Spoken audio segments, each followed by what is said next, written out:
هنا سؤال يتكرر كثيرا وقد تقدم شيء من الجواب عليه في كلمتكم النافعة، وهو كالتالي: اغتر كثير من الشباب بما يسمى داعش، بل منهم من التحق بها بدعوى نصرة الإسلام ورفع راية الجهاد، معتقدين أنه يجب على كل مسلم الالتحاق بهذه الفرقة والسمع والطاعة لأميرها.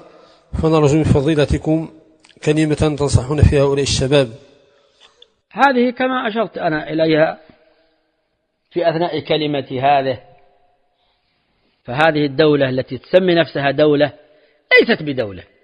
داعش هذه التي نحت لها هذا الاسم داعش، فإن الدال من دولة والألف من الإسلام والشين أو العين من العراق والشين من الشام، فنحتت كلمة أو جملة الدولة الإسلامية في العراق والشام نحتت إلى داعش، اختصرت في داعش.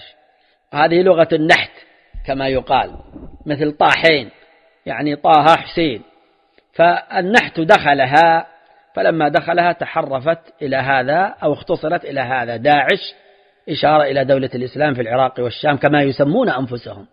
هؤلاء شر من شر الطوائف الآن، نسأل الله العافية والسلامة. هؤلاء جمعوا بين مذهب الخوارج الخبيث القديم وبين جهل الجهال وأصحاب الأهواء المعاصرة، وهم في الحقيقة تنظيم اجتمع فيه شذاذ الأفكار المنحرفة عن الإسلام من كل حدب وصوب، فجاءوهم. وإلا فهؤلاء لا يمثلون الإسلام، وهم أبعد الناس عن الإسلام وأجهل الناس بالإسلام. كيف يكونون كذلك وهم لا عالم فيهم، لا عالم فيهم من علماء الإسلام ولا من وراث النبي صلى الله عليه وسلم؟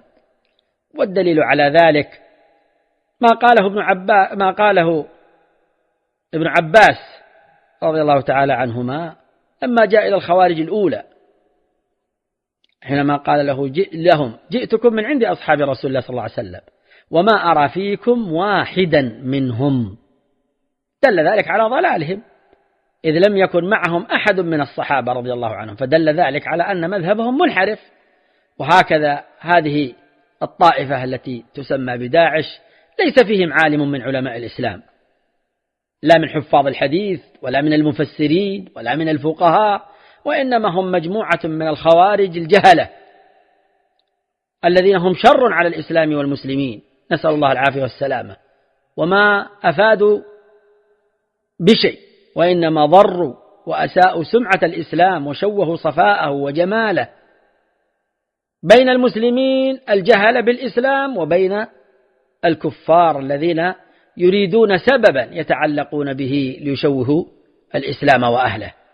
فهذه الطائفة طائفة مارقة منحرفة، والواجب على الجميع منابذتها وأن يقوموا في وجهها وأن يبينوا ما عندها. من الله عليه بالعلم أن يقوم بالبيان لحال هذه الطائفة، ولعل الله جل وعلا ييسر ونتكلم بشيء في هذا في وقت لاحق، وإن كنت على يقين أن غيري قد تكلم أيضا في هذا.